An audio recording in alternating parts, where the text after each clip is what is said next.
উপস্থিতি যেটা বলতে চেয়েছিলাম, তাহলে রসুল পাক সাল্লাল্লাহু আলাইহি ওয়াসাল্লাম 12 রবিউল নূর শরীফের মধ্যে যেভাবে দুনিয়াতে এসেছেন, দুনিয়ার জমিনে নবীজির প্রকাশ ঘটেছে, ঠিক অনুরূপভাবে এই রবিউল আউয়াল শরীফের 12 তারিখেই নবীজি কি করেছেন?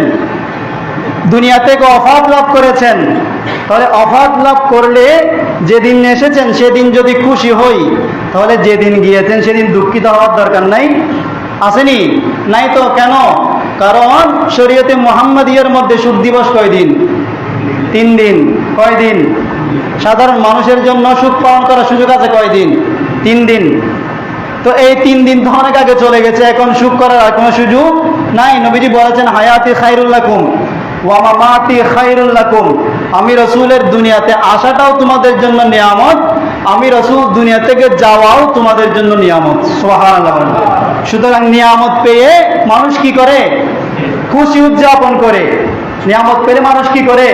খুশি উদযাপন করে। দুঃখিত হওয়ার কোনো কিছু নাই। আল্লাহ আমাদের প্রত্যেককে বোঝার তৌফিক দান করুন। সবাই বলুন আমিন।